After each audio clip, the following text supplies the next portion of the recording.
Very good morning to Vice Chancellor Sir, Pro VC Sir, senior faculty members and dear students. In last TGCR, in part 1, we covered about the normal chest radiograph.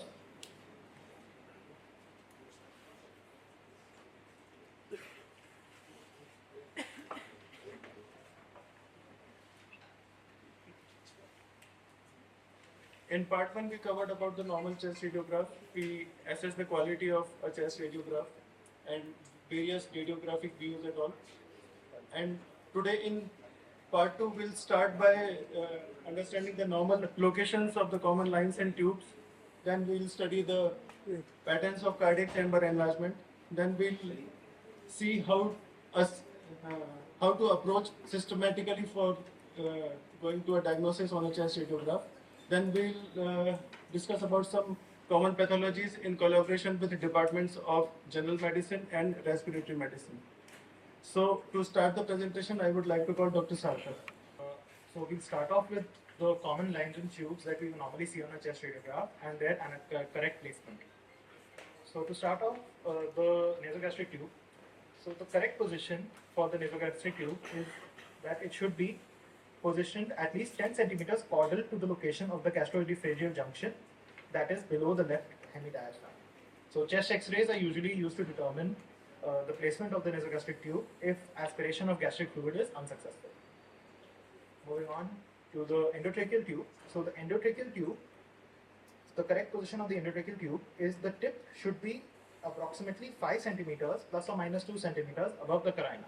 This is for adults. In children, the trachea is shorter and the optimum position of the tip for the endotracheal tube is 1.5 centimeters above the level of the carina. So most ET tubes have an inflatable cup which forms a seal against the trachea. This is typically not visualized on a radiograph. So internal jugular vein catheter, the correct position for an internal jugular vein catheter is that the tip should be over the anatomical location of the SVC, approximately 1.5 centimeters above the level of the carina. Subclavian vein catheter. So the catheter passes below the subclavian.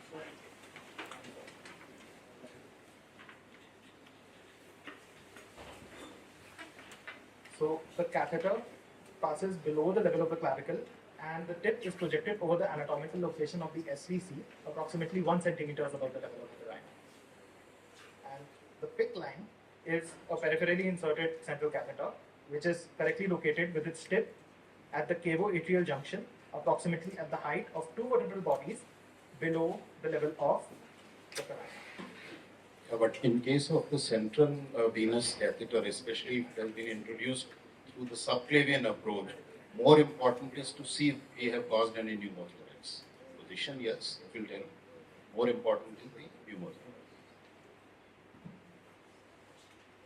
Moving on to the chest drain or the intercostal drainage tube.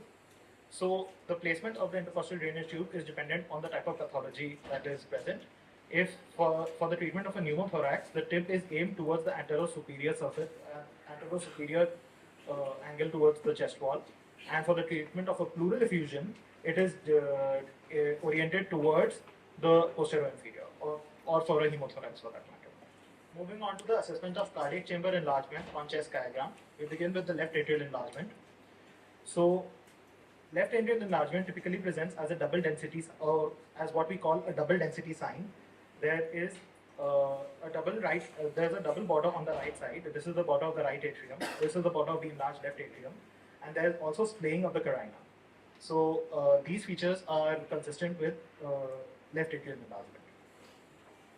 Right atrial enlargement, left ventricular enlargement is primarily we see hypertrophy that causes rounding of the apex, and with the dilatation, the apex shifts downwards and laterally. The PA view, we can see a large convex left ventricle compressing the left hemidiaphragm and a double atrial shadow as well, suggesting that there is left atrial enlargement as well. Right atrial enlargement is typically we assess it by assessing the convexity of the right atrial border. The convexity of the right atrial border should be approximately 5.5 centimeters from, it should be not more than 5.5 centimeters from the midline. If it crosses that, that is a case of right atrial enlargement. So I'll be discussing about the systematic review and recognition of patterns in pathology. So last time we have discussed that for while reporting a chest radiograph, we usually follow a outside to inside approach. Like first we'll see the soft tissue, then we move towards the bony cage and the bones and the visualized bones, like the clavicle or the part or the scapula and the visualized vertebrae. Then we'll see the lung parenchyma. We'll see the costophrenic angle, dome of diaphragm, and then we'll come in midline, we'll see the trachea, mediastinum, and the heart shape. Now, today we'll discuss about that whenever we are supposed to report a chest radiograph, so there are two kind of pathologies which we came across. One is the alveolar opacities and other one is the interstitial disease. Now, this yellow demarcated thing is the alveoli. Alveoli are the cluster of alveolar sacs, and these are the alveolar ducts. These are usually filled with the air. But if it is, these are usually filled with air and appears as radiolucent. But if it is filled with transudate, exudate, either with the blood, lipoproteinaceous content or cancer cells, then it will appear as radio-opaque. In this schematic diagram, in the red shadow, what we can appreciate is the interstitium. Interstitium is anything between the alveoli, which is usually formed by the connective tissue, lymphatics, and veins. These are the chest. This is a chest radiograph, and what we can appreciate is ill-defined homogeneous opacity with air bronchogram in the right upper lobe, which is designated by the right horizontal fissure. So this is mostly this is likely a airspace opacities. So these are the descriptors which we use while reporting our airspace opacities. In this chest radiograph, we can appreciate multiple linear and reticular opacities in the right lung parenchyma, which is suggestive of an interstitial disease. This interstitial disease can be of linear reticulonodular or can be of honeycombing pattern. So these are the two chest radiographs. Anyone would like to take up that which one is alveolar space opacities and which one is interstitial?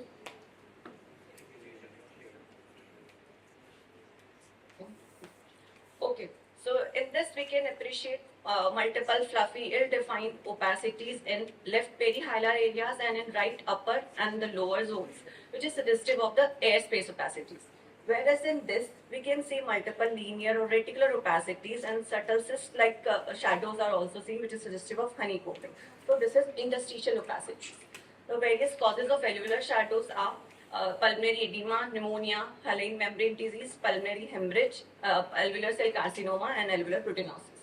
The various causes of diffuse interstitial shadowing are viral or bacterial infections like pneumonia, left heart failure, lymphangitic carcinomatosis, some drugs like amiodarone or busulfan, and sarcoidosis and amyloidosis. Now there is always a dilemma whenever we see a two chest radiograph that whether the lesion is parenchymal, extraparenchymal or mediastinal. So these are the two chest radiographs.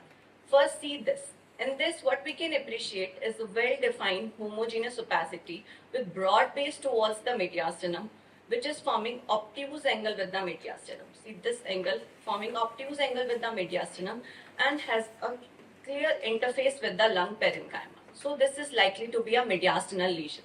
Whereas in this chest radiograph, we can appreciate a lobulated homogeneous opacity with its epicenter in the right, middle and lower zone and forming the acute angle with the mediastinum and have an ill-defined lateral margins. So this is likely to be in the parenchymal lesion.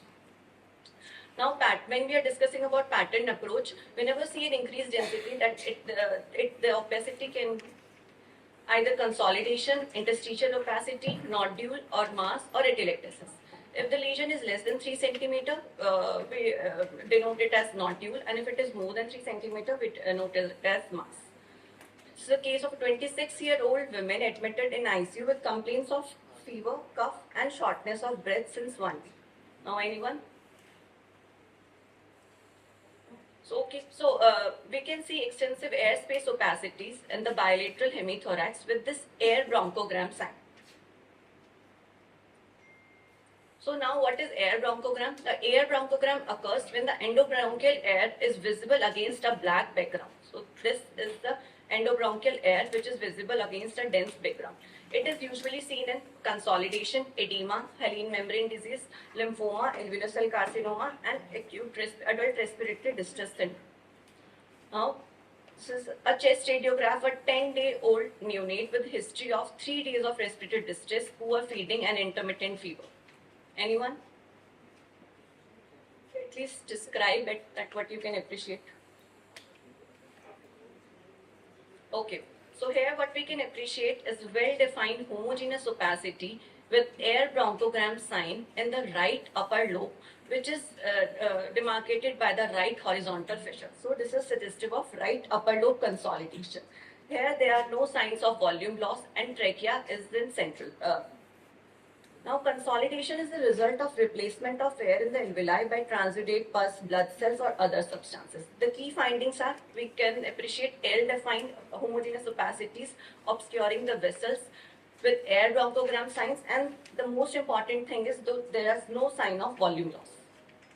Now this is a 4-year-old child presented with chest pain, shortness of breath and cough since 10 days. Anyone? What you can appreciate?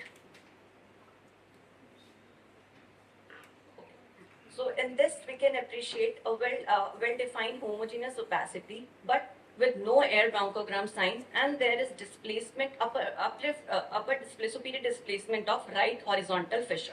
So this is suggestive of right upper lobe collapse. Now in collapse, what are the key findings is sharply ill-defined opacity obscuring vessels without air bronchogram, and there are signs of volume loss. That is displacement of diaphragm, fissures, hyla and mediastinum. Now these are the two chest radiographs. So we have to see that which is consolidation and which is collapse. The most common dilemma which we usually undergo while reporting a chest radiograph. So in this chest radiograph, we can appreciate a homogeneous opacity in the left lower zone with air bronchogram sign. So this is a suggestive of consolidation. In this chest radiograph, we can appreciate homogeneous opacity obscuring almost whole of the left hemithorax. And what we can else we can appreciate in this chest radiograph is trachea is shifted towards the left side, and the heart and the mediastinum is also shifted towards the left side, with the overinflation of the compensatory overinflation of the left lung.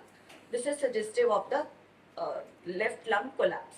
We can also cannot appreciate the left main bronchus. So this is suggestive of left bronchus cutoff sign. A 38-year-old male presented with fever and breathlessness since 1 month. So in this chest radiograph, we can appreciate a homogeneous opacity which is obscuring right costophrenic angle, right hemidiaphragm and right heart border with concave upward sloping appearance suggestive of meniscus sign. So this is suggestive of right pleural effusion. Now this is the normal costophrenic angle, and in this the right side is normal, and in left we can appreciate the costophrenic angle is blunt. So whenever we see that the costophrenic angle is blunt, there are two differential, either it can be a pleural effusion or it can be pleural thickening. Now with large pleural effusion, we can appreciate the mediastinal shift away from the effusion. And in the lateral friends, we can identify a smaller amount of fluid as the costophrenic angle are deepest posteriorly. Now in this chest radiograph, anyone, what we can appreciate? So there is slight elevation of the left hemidiaphragm, and the distance between the left hemidiaphragm and the stomach bubble is increased. And in this, at least pleural effusion, we can appreciate. So in the left side, we can appreciate homogeneous opacity obscuring left CP angle and this meniscus sign suggestive of left pleural effusion. But the important thing is, we can see that the peak of the right dome of diaphragm is shifted slightly laterally. So these two findings, like the shifting of the peak of diaphragm laterally and the increase in the distance between the hemidiaphragm and the stomach bubble on the left side, suggestive of a subpulmonic effusion.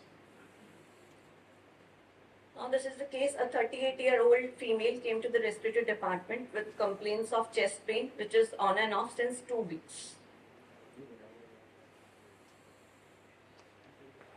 So what we can appreciate, a well-defined homogeneous opacity with smooth margin with no calcification is seen in the right upper zone and with no other finding in the lung parenchyma. So this is, and the size of the lesion is almost less than 3 centimeters, suggestive of solitary pulmonary nodule. So whenever we see a solitary pulmonary nodule, the basic differentials are, it could be a tuberculoma, hamartoma, it could be a metastatic lesion, it could be a hydrated cyst or arteriovenous malformation.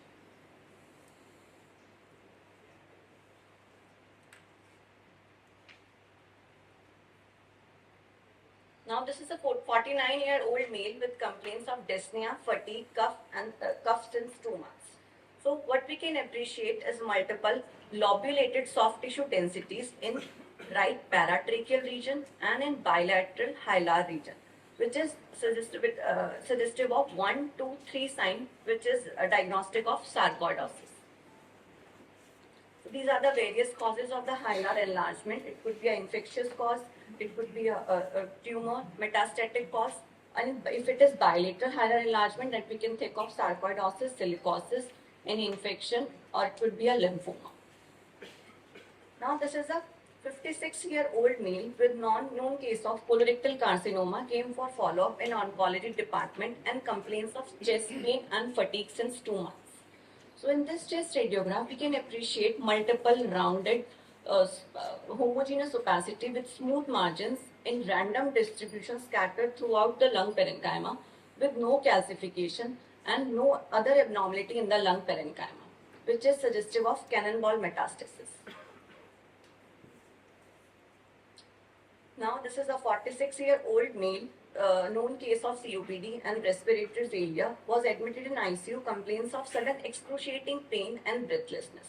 So this is a chest radiograph. What we can appreciate in this chest radiograph is increased translucency along the lateral aspect of bilateral hemithorax with no lung marking, and we can also see the visceral pleura, which is known as the visceral pleural sign. So this is suggestive of a bilateral pneumothorax. So a 46-year-old male came to emergency with history of road traffic accident and complaint of chest pain and difficulty in breathing. So in this chest radiograph, anyone? What we can appreciate?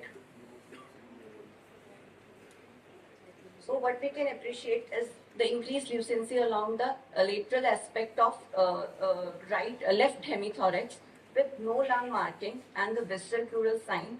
And here we can also see homogeneous opacity obscuring left CP angle and the air fluid level, which is suggestive of left hydropneumothorax. These are the various signs or the radiological signs which we usually see while reporting a pneumothorax case. This is a 34-year-old male came to emergency department with history of road traffic accident and complaint of chest pain. In this chest radiograph, anyone would like to take up what you can appreciate? Now,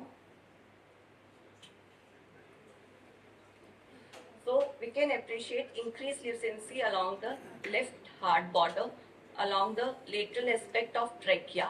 So this is suggestive of the pneumomediastin. We can also see subcutaneous or surgical emphysema in the neck region and along the bilateral chest wall. So this is the case of a 40-year-old male came to emergency department with history of obstipation since 4 days and now came with complaint of severe abdominal pain and vomiting. We report this. So this is a chest radiograph which is showing multiple calcifications distributed in the muscle bellies with typical rice grain appearance, which is suggestive of the cysticercosis. Now I would request Dr. Pooja to discuss some common pathologies. Morning to one and all present here. Today I'll be discussing chest radiographs in some common pathologies. So, 80-year-old male came with complaint of shortness of breath along with drooping of eyelids and hoarseness of voice. He is a chronic smoker. So what would be the probability? 80-year-old male came with complaint of shortness of breath, along with drooping of eyelid, along with hoarseness of voice. He's a chronic smoker. So, what do you think will be the probable diagnosis on the basis of the given history and the X-ray? Would anybody like to answer? So, as we can see in this X-ray, we see a opacity which is present on the apex of the lung. It is a mass-like opacity along with presence of erosion of the first and the second rib. This is the first rib, this is the second rib. So, erosions of the rib is present along with the history and a mass is present. It is most likely Pancoast tumor. So what is a Pancoast tumor? Pancoast tumor gets its name from its position, which is apex of the lung. Now case number 2. A 65-year-old male came with complaint of acute shortness of breath with orthopnea and generalized anasarca. What do you think would be the probable diagnosis on the basis of given X-ray and the history?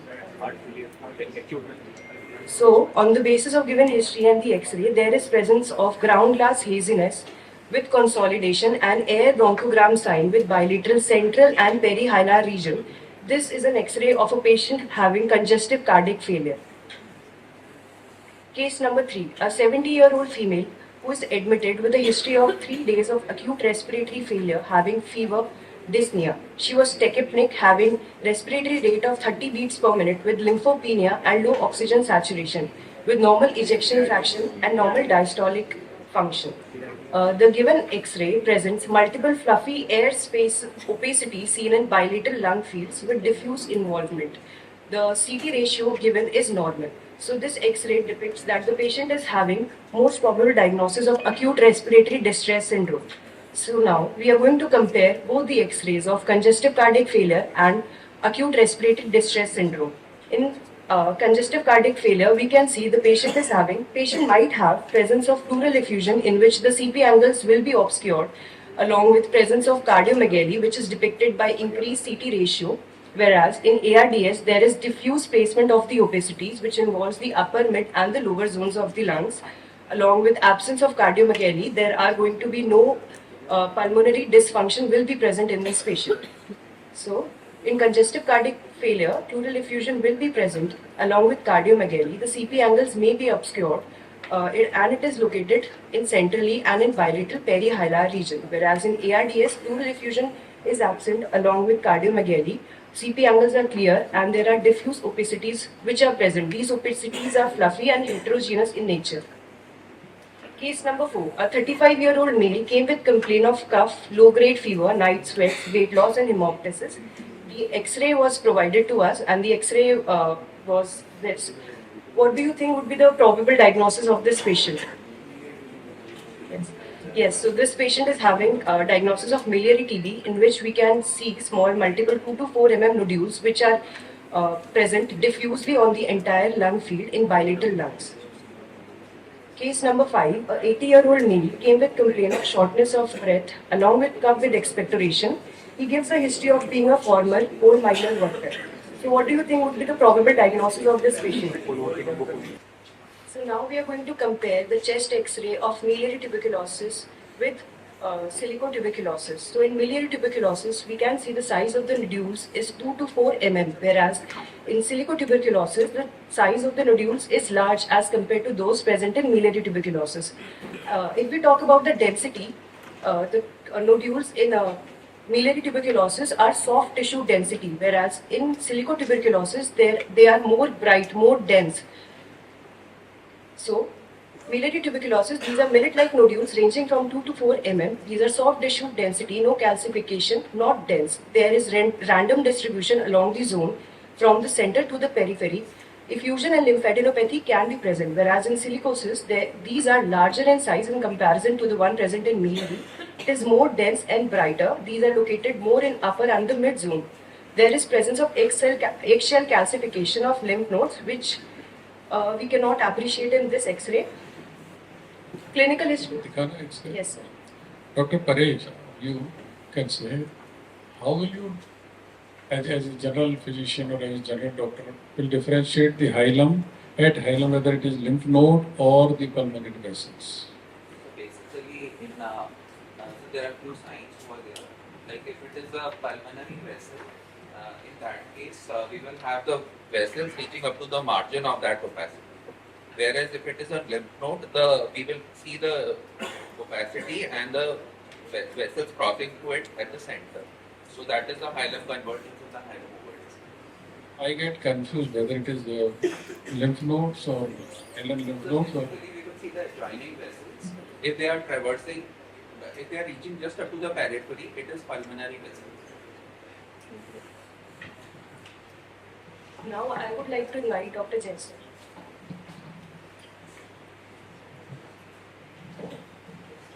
On this chest radiograph, I want opinion of everybody. This was a very interesting radiograph. The patient came to our hospital with complaints of chest pain, cough, and shortness of breath. We can see an opacity in medial aspect of left, mid, and lower zones. Now, how many of you think it's located in the lung parenchyma? Please raise your hands. I think it needs a lateral access. Sir, Lateral view also. Sir, on this, we need a lateral X-ray to Because confirm the opacity. the heart is difficult to whether it's a medius, maybe. But there are few signs on this X-ray that we can localize the opacity. Look at the angle, right? Please raise your hands who all think it is in the lung parenchyma. I can't see any hands.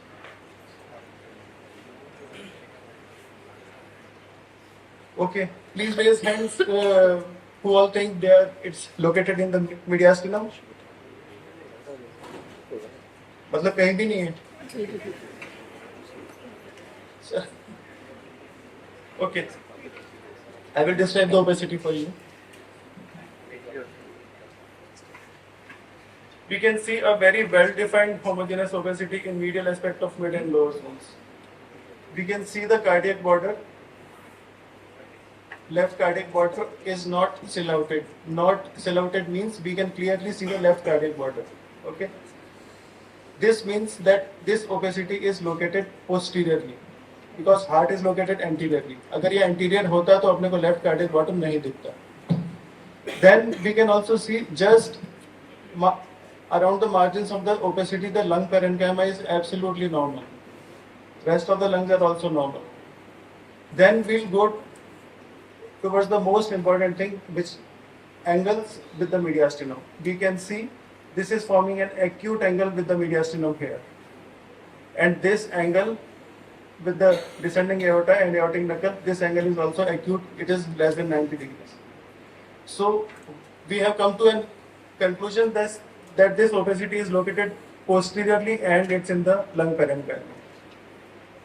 As soon as we see that this opacity is in the lung parenchyma, we rule out all the mediastinal masses and a very well defined opacity in lung parenchyma with no calcification, no cavitation, the rest of the lungs are normal.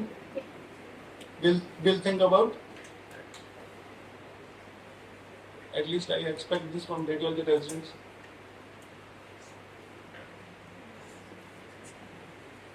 Hydrated cyst. Hydrated cyst is a lesion in which we'll see a very well defined opacity. The rest of the lungs will be normal if it is not communicating with the bronchus. If it is communicating with the bronchus, we'll see an air fluid level. CT scan of this patient was done and it was confirmed. Lateral से खाली location का ही वो होता है sir. Lateral view is for anterior या posterior location. अपने को पता चल रहा है कि ये posterior.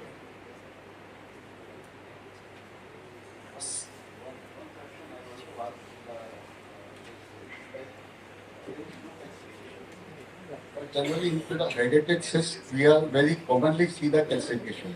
What is the reason that there is no calcification? Anybody can say? Explain it. Yeah. Very good. That is the main point, that into the lung, because of the respiration, there is a continuous movement. So there is no calcification laid down, and that's why there is no calcification. Otherwise, in all places, like a liver, like a mesentery, everywhere they do find the calcification. Thank you. CT scan of this patient was done. There are three layers. Endocyst, ectocyst and pericyst. Endocyst and ectocyst are the part of the hydrated, whereas pericyst is the compressed post tissue, normal tissue. In the lung, there is no pericyst. Calcification occurs in the pericyst only. Whereas everywhere else, like liver or any solid organ, there is always a pericyst, and it is the pericyst which gets calcified. That's what our book says. The radiology book, it is written so. That's why. I think that is very contradictory also because we see like in pulmonary tuberculosis we see lot of calcification. So that is also more contradictory. So I think the pericyst doesn't take calcification. There is no pericyst, that's why it's not calcification. CT scan of this patient was done, and the patient had a hydrated cyst in the liver also. So I just wanted to discuss this radiograph. It shows the importance of various signs and approach we have discussed that we can decide on a chest radiograph whether the lesion is located in the mediastinum or it's a pulmonary lesion. Now I'd like to call Dr. Prachi to continue the presentation.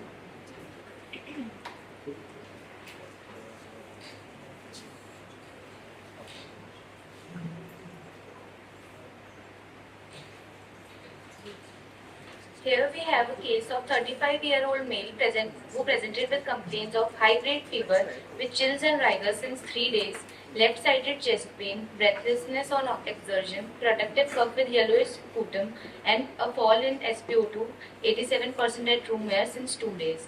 He was a non-smoker, non-alcoholic, no known allergies. On investigations, his CBC were neutrophilic leukocytosis and sputum gram stain showed numerous gram-positive lancet-shaped foci.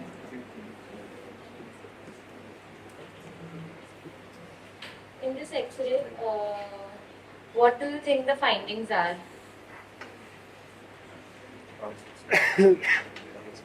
Here we can see left lower lobe consolidation, and it is an X-ray of lobar pneumonia. In a lobar pneumonia, the most characteristic feature is a homogeneous dense opacity involving a single lung lobe with sharp margins and fissures respecting anatomical boundaries, and air bronchograms are also present. Here we can also see silhouette signs, which is the normal borders of adjacent structures, that is heart and diaphragm, become obscured due to consolidation. Like in right middle lobe pneumonia, obscures the right heart border. Left lower lobe pneumonia obscures the left hemidiaphragm.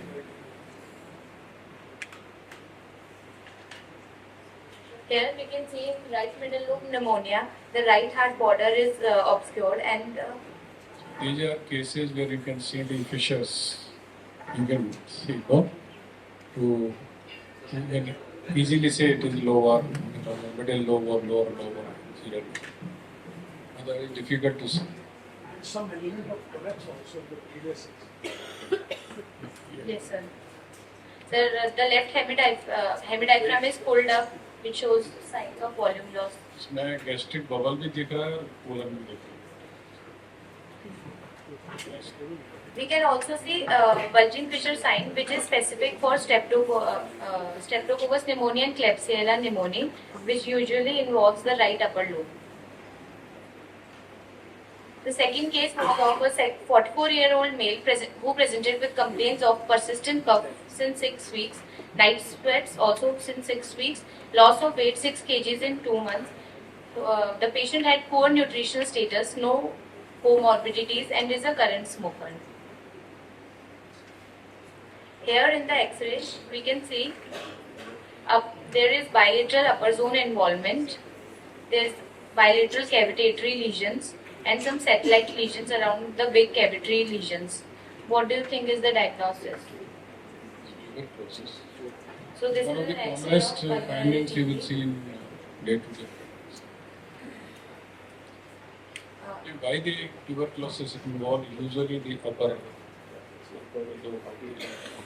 Because the upper zone has the most ventilation and the TB bacteria are air loving bacteria and their lymphatic drainage is low and the blood supply is low, so immune response is also low. Similarly, the apical segment of the lower lobe also is a more common segment. Like sir, if the affects of like upper lobe or the lower lobe का apical segment है, that is better irrigated. So that is also common. Pulmonary TB involves the apical and posterior segment of upper lobes and the superior segment of lower lobes most commonly because of these. apical lobe को differentiate कैसे करोगे normal से?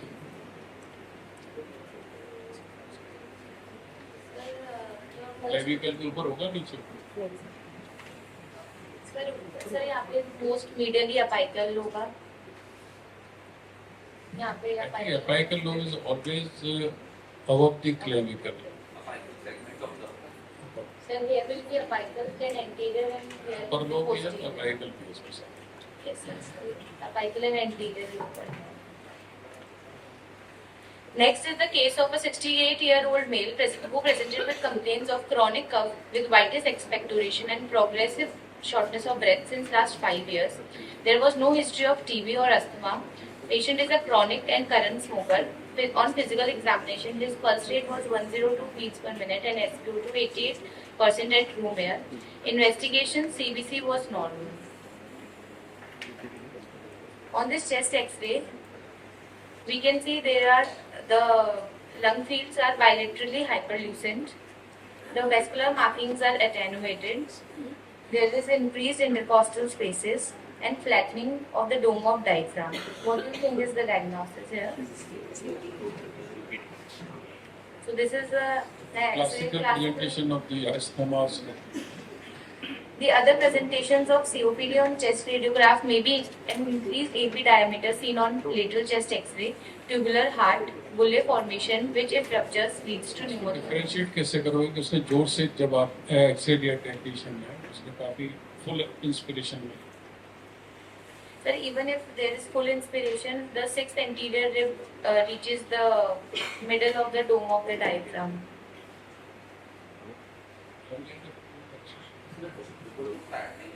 flattening is only that flattening is going to be maintained. So like एक हमारे डोम का right जो medial aspect है और लेटरल एस्पेक्ट है और उसके जो बीच है जैसे मैंने जैसे डोम है मीडियल और लेटरल लेके एक लाइन ड्रॉ करी और जो मैक्सिमम हाइट है वो 1.5 सेंटीमीटर से कम है विच मींस फ्लैटनिंग फ्लैटन नहीं होगा कैसे एंटीरियर और पोस्टीरियर को कैसे बताओगे So here we can see the posterior ribs first, second. मुझे भी दिख रही है आप कुछ इसको एक्सप्लेन कर दें draw the ribs from posterior to Yes. Horizontals are the posterior because ये Yes, sir. और जो ऑब्लिक्स आ रही हैं Sir. They are the anterior ribs Yes. Okay और सेवंथ रिब यदि डायफ्राम में जाती है then it means too much of Next case is of a 52-year-old male who presented with complaints of high-grade fever with chills for 2 weeks with productive cough with copious amount of foul-smelling expectoration, right-sided chest pain since 2 weeks. The patient is a chronic alcoholic with poor oral hygienic habits. What do you think is the finding in this chest X-ray?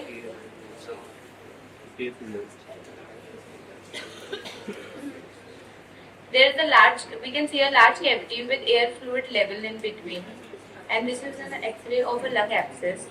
The lung abscess may be single or multiple cavities and they frequently contain air fluid levels with a predisposition for upper zones. In general, abscesses are round in shape and appear similar in both frontal and lateral projections. Additionally, all margins are equally well seen, although adjacent consolidation may make the assessment difficult at times. पर इसमें बताइए जैसे hilar reason है इसमें vessels कौन सी और lymph node कौन सी तो जैसे इसमें सर जैसे जो ऊपर आ रहा है सर जो राइट साइड पे हम देखते हैं कर्सर चलाओ कि बार हम जब राइट साइड पे ऊपर एक जो एक वो वेसल है ना थोड़ा नीचे आ जाओ आप ये देखो जब तक आ रही है सर हाइला के पेरिफेरी तक आ रही है only vessels हैं sir. और जो ऊपर है वो बोर्ड है, These are सारी vessels sir. सारी vessels.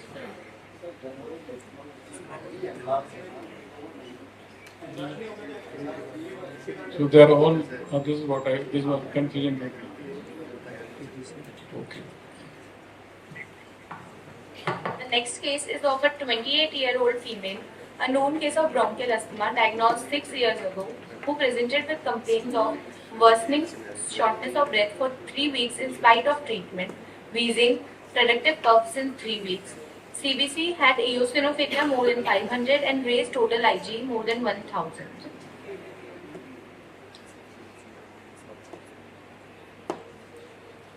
Here we can see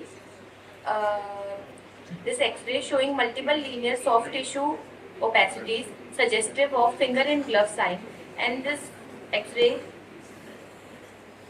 is of ABPA. ABPA also has other significant findings on a chest X-ray not visible on this chest X-ray, such as allergic bronchopulmonary aspergillosis. Same as the eosinophil pneumonia or different? Eosinophil count was high. Bronchus or bronchial dilatation which gets filled with the mucus, so that's why it is there. Eosinophil pneumonia will be more of a consolidation.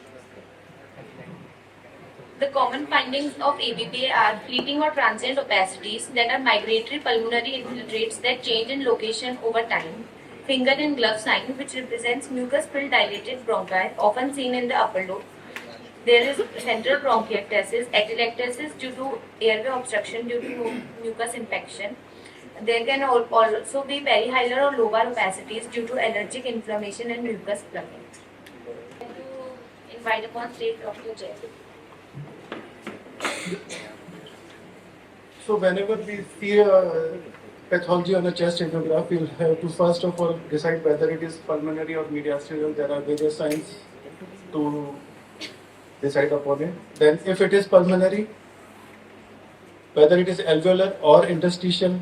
If interstitial, we'll have to go for HRCT. And if mediastinal or a suspected mass lesion, we'll have to go for CCT chest. There are very clear indications for HRCT chest and CCT chest. We don't need a contrast in all the scans. Then we'll have to see for associated findings like pleural effusion, lymph nodes and bony erosion. So we come to the end of our presentation on a chest radiograph. I wish all of you a happy reporting. Thank you.